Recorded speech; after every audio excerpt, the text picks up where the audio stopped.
Okay, guys. So today we're gonna go over how to hold title. Um, so why do you want to hold title um, in the? I should say this. Okay, should we hold title in personal name or company name? All right. So if it's your own home, you probably want to hold title in your own name because you can enjoy the per spouse you have $250,000 capital gain waiver. So basically, let's say if you bought a home for $500,000, and the name of the home is between your wife and your husband and wife, and when you sold it for $1 million, that $500,000 gain, it's pretty much tax free because there is such a provision. But again, before I start, my name is Ray Chen. I'm not a attorney. I'm not a CPA. So if you need a professional service like this, you need to seek the help of the professional. So this video is just primarily for entertainment purpose only. So by the way, a lot of these contents came from Keystone CPA. Basically, I studied their information, and so basically I'm just going over kind of like a summary what they talked about. Okay, so if you're buying investment real estate, let's say not the home that you live in, you probably want to put it under some type of entity, right? So today we're going to talk about what type of entity you want to put the real estate under. Again, like my video, subscribe to my channel, and if you have a comment, leave a comment, okay? And also turn on the bell icon. So if you want to put it under the corporation or some type of entity, so that's the purpose of doing that is for asset protection, right? And so most of the people, they hold the title in LLC, okay? And then later on, I'm going to talk about why you hold the title in LLC and what are some of the benefits. How do you hold the title under LLC? So what does LLC means is basically limited liability company, right?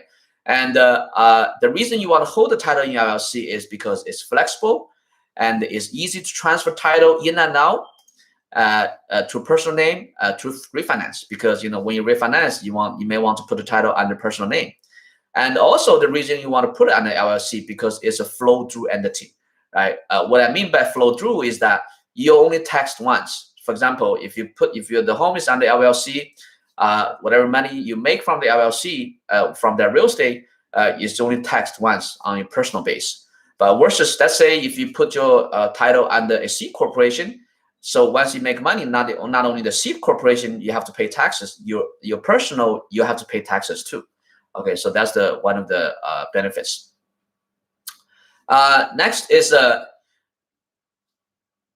when you have rental income, like I said, do not use corporation, okay?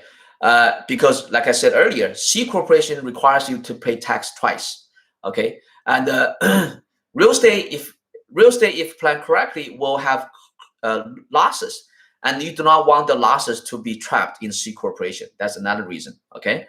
And another reason to refi, lender would want you to transfer the home, the property under your personal name, and transfer from C corporation to personal name is considered a distribution and creates a phantom income on your return. So it can happen with both C and S corporation. That's why even S corporation is also flow through, but if you transfer the property to your personal name, that's going to create a distribution. So that's what you do not want. A distribution basically makes up a income that doesn't exist, but for tax purpose, you have income, which you don't want to have because then you would be liable to pay for the taxes, right? So LLC is the best for asset protection and maintain tax savings, and you would normally get when hold the property in your personal name. So basically, you would enjoy the same benefit even if you put the home under LLC, right? And now let's talk about the form and the register your legal entity, okay? So obviously you want to get an attorney. So based on attorney recommendation, it could be the state, the landlord that is landlord friendly, that has landlord friendly laws, or the state that the property is located. And different attorney obviously will give you different recommendations. So form the state form the entity in the state that your attorney recommends, because if you get sued, then you would call that attorney, right? And also the attorney needs to be comfortable in that state, in practicing in that state, right? And also you need to register in every state that you do business in. So most of the time you register the LLC in the state the property is located, and also you register the LLC in the state where the owner is living. So I mean, as you can see, it's a little bit complicated. So you might want to find an attorney to work out the details. So like I said, this video is only for entertainment purpose. I'm not gonna tell you after you watch this video, then you're gonna be able to go out there, do everything on your own. No, right? This is just for you to be informed, so that when you talk to the attorney or CPA, you at least have some kind of idea, what's going on. And the next one, so LLC own the real estate in Texas. Let's say let's give an example. Okay, let's say you have an LLC that owns real estate in Texas. So 3 owned in Texas, so 3 real estate is in Texas, but the owner is in California. So and the California and the New York will say that you live in California, then you will pay the California taxes. So let's say you have owners that live in Texas and live in California and New York, but the real estate is in Texas. So so you might want to register in those states, the state that you live in, and also the state the property is located. Okay, so generally you register in which state the property is located and where the owner lives. Okay, so that's pretty much the deciding factor. Also, you want to choose a tax designation, and so LLC you can choose to file tax classification in a few different ways. Okay, so number one is it could be a disregarded entity or a single member LLC. So one owner or a couple in the community property states like California or Texas. That's one type where you just have one owner. So if there's one owner on the LLC, then you could be considered as a disregarded entity. Basically, it's owned by a single member or a couple. Okay, and the number 2 type is okay. So for the same scenario, so the husband and wife can choose as a single member LLC instead of a partnership. So if a spouse live in different state, then you can use a living trust as a sole member of the LLC. Let's say if the 2 spouse you're married, but you each live in different state, then if you can, use a living trust to own the property as a sole member LLC. Okay, so the benefit of a single member LLC, it's considered a disregarded entity for income purpose. This means the LLC does not have to file a separate tax return on its own, right? That's what we mean by disregarded entity. So instead, the income and expenses, can be reported directly to the personal tax filing, tax return. So this way you can save on filing fees and enjoy the protection, but without extra cost, right? And the next type we have is the partnership or multiple member LLC. So obviously, it's more than one ownership and treat it as a partnership for tax purpose. So in this case, we have a multi-member LLC then once you have a multi-member LLC, then you will need to file its own separate federal tax return.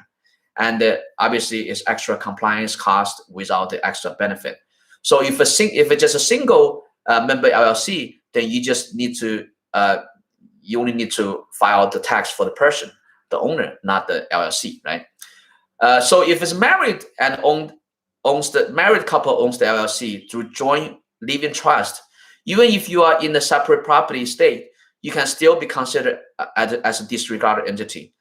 So that way you can save on the taxes and the filing fees. This way, even if you move to another state, it won't affect the entity, and you won't need to set up the whole thing again. Okay. So holding the company a series of LLC. So let's say if you have 10 properties, so what you do is you have an upper level LLC that owns all the lower tier LLC, right? We call it the baby LLC. So the baby LLC owns each property. Let's say you have 10 properties. So you have LLC 1, LLC 2, all the way to LLC 10, right? So those are the 10 baby LLCs. And then all these 10 baby LLC, they roll up to the parent LLC, right? Then you just need to file taxes for the parent LLC. So this way you can save, a lot of money and the time, by not having to file taxes for each of the the baby LLCs. So basically all the 10 baby LLCs will be owned by the parent LLC. That way you only need to file taxes for that one parent LLC. Okay. So basically all roll up to the parent LLC, and then you just need to file taxes for the parent LLC if it's treated as a partnership or disregarded entity. And everything just roll up into the personal account. Okay. So it's easy. It's the benefit, easy bookkeeping, added layer of asset protection. And the downside, obviously, in California is the annual taxes to do business in California, which is $800 per LLC. So if you're a California resident that you own multiple LLC, it can become expensive, very quickly. Well, obviously, it's always cost versus benefits, right? So every LLC has a fee and a compliance cost every year. So now let's talk about the entity operation. So obviously, first you got to get a federal tax ID, and then you got to get a state tax ID number for the state that you do business in, and then you need to get a business bank account. And once you get a business bank account, so obviously you have to register your company first before you can get the business bank account under that company name, right? And then you get a credit card for the LLC to keep track all the expenses. This is what I do with my business too. So for my business, I have a business bank account. So with that bank account, I have a credit card for that business bank account. So all my business related expenses, I swipe using that credit card. So this is for easy accounting, for easy, record keeping. Okay. So then you transfer. So basically you register the LLC, you open the bank account, then you transfer the property into the LLC, right? And so basically in escrow, you want the escrow company to put the real estate name under that newly registered LLC. And to have the asset protection title needs to be inside the LLC, right? That's the purpose, right? So how many properties to put into one LLC is your choice. Because just depending on how much the property is. Let's say if it's $5,000 each, you might not want to open the LLC for each $50,000 property. Let's say if it's $1 million each, so you probably want to have $1 million in each LLC. Because let's say if you have 10 LLC, each LLC you have a real estate worth $1 million, right? Let's say if somebody sue you, let's say if they sue number one baby LLC, they can only get the asset in that number one baby LLC, which is $1 million, right? Let's say if you, instead of open 10 LLC, you put all 10 property, each worth $1 million into that one LLC. If somebody sue you, they can sue you for that $10 million altogether, right? So that's the idea. So that's what you decide whether, how many property you want to put into the LLC, each LLC. It's usually, based on how much, the property is worth, right? And also, the deciding factor is where the property is located. So how much equity in the LLC, we'll talk about. So that's the deciding factor. And the reason you want to separate the LLC is because, the risk. So you separate the risk, just like the example, I gave. For example, another thing, let's say if you have two property, let's say if both each worth, $500,000. Let's say if the one or the property have a pool or is in the bad area, it have more stairs, so the risk of something bad happen may be increased, right? So you might want to separate that property from other LLC. And also there's a due on sales clause. So most loan company they have it, but they could call the notes due, but most of the time they don't really do it. So that's just your call, right? Obviously, you want to pay the loan mortgage on time.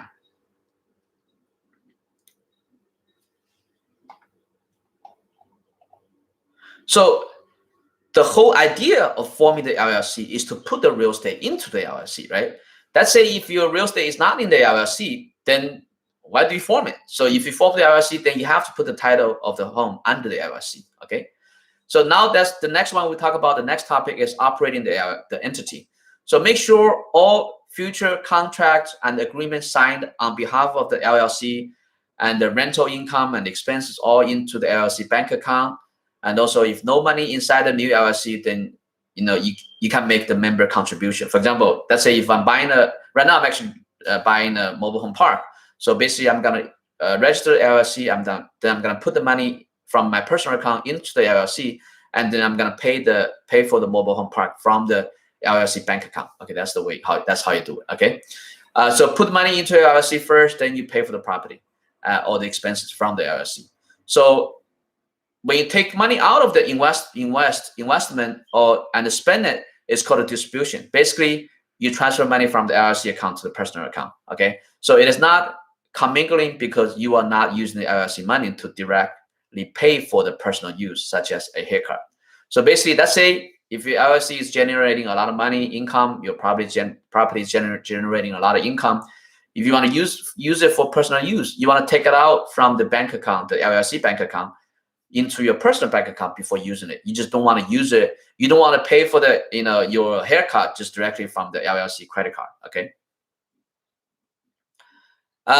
So if you need profit from the LLC, just move the money to a personal account, then spend it for personal use. That's what I just talked about. So the 1099 should be issued into your LLC name and the LLC tax ID, not in your personal name or social security number. So let's say if you hire a contractor to do the work for the real estate and the real estate is under LLC, then you want to issue the payment from the LLC, not from your personal account. Okay. So to issue 1099 to service providers, you also, like I said, issue from your LLC as well. So do not pay with your personal credit card. Just get the LLC credit card and use the LLC credit card. So next one, we're going to talk about how to file tax for LLC. So whether to file for federal tax or not depends on the classification, whether it's partnership or single member LLC. So like we said earlier, if it's a partnership, then the LLC needs to file its own separate federal tax return. Let's say if the entity issues K1 to partners, and the numbers from K1 will be put on the. Okay, let's say if it's a single member LLC, then you don't need the LLC does not need to file a separate tax return. So what you do is, so the entity would issue a K1 to partners, and the numbers from K1 will be put onto the personal tax return. So if a single member LLC does not require separate IRS for tax filing, so instead the income and expenses will be reported directly to your personal tax return. So no LLC return. So no K1. So just as if you own the property on the individual name, although it's within LLC because it's a single member LLC, so the LLC do not need to file separate tax return. Okay, so let's say John has 3 LLCs. Will be reported directly to John's personal tax return. That's because he has single member LLC, and the deductions are exactly the same regardless of you are in the partnership or single member LLC. So on the state level, every state has its own rules. So you need to check whether the state requires you to file an LLC's tax return or not. So some state has no taxes. For example, Texas and Nevada. In general, partnership property needs to file state tax return.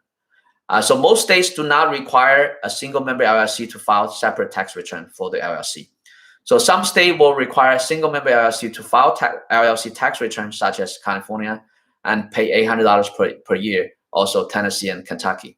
So some state only require you to file LLC return if income surpass certain level. So cost benefit of forming and maintaining LLC, you figure, okay? So tax deadlines for single member LLC are different. Okay, so next one, active real estate flip and wholesale. So it is different for rental real estate, okay? So active real estate examples, for example, if you're doing flipping, wholesale, property management, realtor commission. So active income tax are taxed much higher rate than rental income because you need to pay for Social Security and Medicare. If you do active real estate, self-employment tax it's gonna be another 3 to 15%. If you do it under LLC, these taxes can be reduced. So active income needs to form a separate entity from the rental income, and rental income in one LLC and the flip income in another LLC. So what does it mean? Does that mean is, let's say if you have one business that owns rental income properties, you put that in one LLC. Let's say if you have another business that does flipping business, then you need to establish another LLC that's primarily for flipping. Okay. And the do flip and the LLCs, do flip and the LLC may save you, $7,000. What does that mean is, okay, so basically, if you do flip, you want to do an LLC, not S corporation. So for example, let's say if you have 100,000 profit, right, and the IRS will require you to take some salary for work that you do. So the goal is to pay yourself as little as possible to minimize payroll taxes, but salary needs to be reasonable for your skill set. Okay, check Bureau of Labor.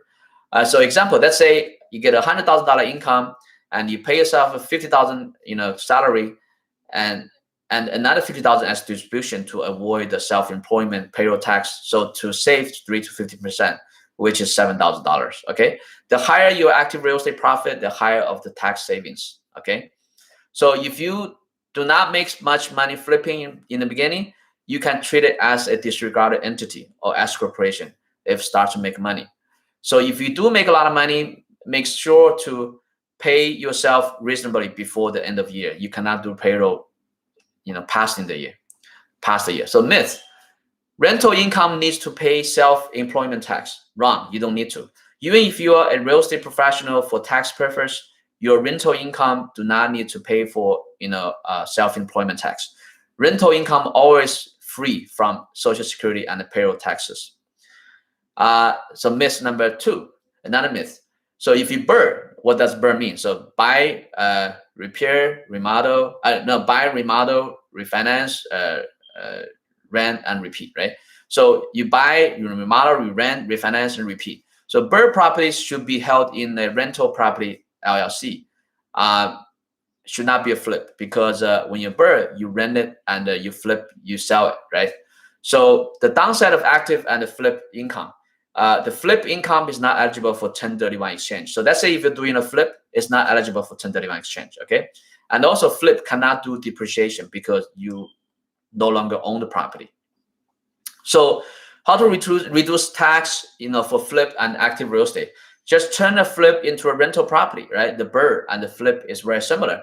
So keep BRRRR was a self flip, right? So instead of flip, you just hold the property for 6 months or a year to qualify as a rental property. The benefit, avoid the 3 to 5%, self-employment tax, because now it's a rental property, right? So, you receive depreciation benefit, you're eligible for 1031 exchange to defer the capital gain tax as long as you buy another rental property. If you turn flip into a rental, you may reduce your tax from 60% to up to 60% or even more. So of course, the rental property number needs to make sense, okay, in order for you to do that. So, or you can fund retirement income with active real estate income, such as self-directed IRA. So other legal entity considerations, let me just put this on hold. Okay, so there is a DST, Delaware Statutory Trust. You may counted as a disregarded entity, also can get the benefit without filing separate taxes. So benefit is asset protection, lower costs and fees. Costs may be avoided instead of LLC. Talk to attorney about it. And also there's land trust. The benefit is privacy, ease of transfer title, but no asset protection. To solve this problem, land trust can own the property, and the LLC owns the land trust. So have privacy and asset protection. Land trust also is a disregarded entity and do not file their own tax return. Just the ultimate owner needs to file taxes. So if you invest in syndications, you do not need to have an LLC because you will get the flow-through income. So umbrella insurance is a supplement for the LLC. Make sure to read the exclusion page. Make sure it covers investment properties. Partnership with others. You have debt partner. You still own the LLC. They do not own your entity. They are lenders. You just pay interest, benefits. You retain appreciation and equity. You get all the depreciation. So that's the debt partner. So for the equity partner, so it's a legal partner, also owns the entity share and the appreciation, cash flow write-offs. So with LLC or TIC, 2 ways to hold the title with a partnership. LLC, TIC is tenancy in common. So TSC is no good though, because there's no asset protection, and the paperwork is hard to track because each partner needs to track and hard to contribute the same amount of money. So recap. So decide on an attorney, decide which state to form, usually where you live or where the rental property is, and open a bank account. Make sure you use entity correctly. Depreciation.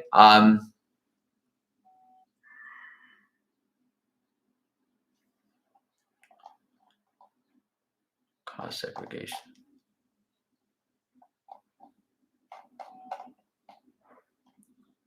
Okay, deduct from the purchase price, paper expenses, down payment, or loan do not matter. Building portion deduct over 27 years. So that's the depreciation. So total building value deduct over 27 years. Higher the price, the more depreciation. The higher price of the building, the more depreciation. You can use this to save money to reinvest instead of paying taxes. Depreciation only allowed on building, not land. Okay, so look at county assessors percentage. Commercial property depreciate over 39 years. Residential for sale to live in, income apartment are also considered residential rental. So it's also 27.5 years. Repair versus improvement. Okay, repairs keeps property in ordinary condition and can be written off immediately, like a sink problem or broken toilet.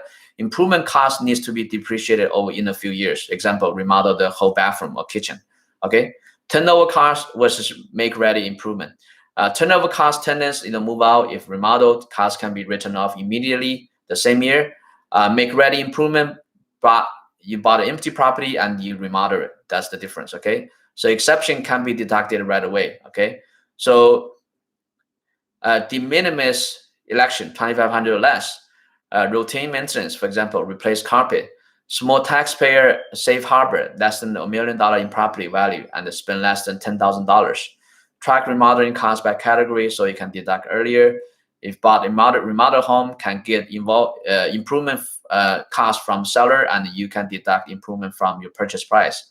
Partial asset disposition, for example, roof replacement, can accelerate bonus if depreciation. Furniture, fixture, appliances, land improvement, fencing, driveway, landscape, etc. So mobile home park has 15 years bonus depreciation. Vehicle used for real estate business can also be considered expense. So cost segregation. Okay. So cost segregation. Supersize this depreciation to get more first year write-off, maybe around 60,000 on 500,000 property. So you can use the saving to buy more rental properties, work with cost segregation firm to break out building component, drywall, appliance, plumbing, etc. It's good for real estate professionals, taxable rental income, taxable income from other passive investment, capital gain income from rental properties. You can deduct all those. Okay. So who's not good for? It's not good for people that make more than $150,000 a year in income, and not a real estate professional. Okay. You can do it any year. What about a year after cost segregation? You do not have to do it for all property at the same time. The goal is to bring your taxable income to a bracket. So if you buy a new property every year, then you can do it every year. What do I do? Deduct if cost segregation is right for you. Need to have taxable rental income or real estate professional. Send closing info to CPA, and CPA contact cost segregation professionals, determine the cost and saving. Okay. What to track as an investor? So buy more real estate, more deduction, more depreciation. More means higher dollar amount, not more doors. Cheaper land, more depreciation. Keep closing disclosures, send to CPA. Keep detailed record of improvement and maintenance. Passive investors get the depreciation too. What should I do? Who should I do it? Real estate professionals, a lot of rental income, capital gain income. Look at tax return, make sure depreciation is done on personal route. Look on Schedule E. Partnerships, look on personal return, look on Schedule E. For partnership, look on Form AA25 to make sure the tax return, you have the depreciation, you claim the depreciation, and make sure to have a copy of detailed list for every property in tax return. Okay, so that's it. So until next time, I'll see you guys again. Okay.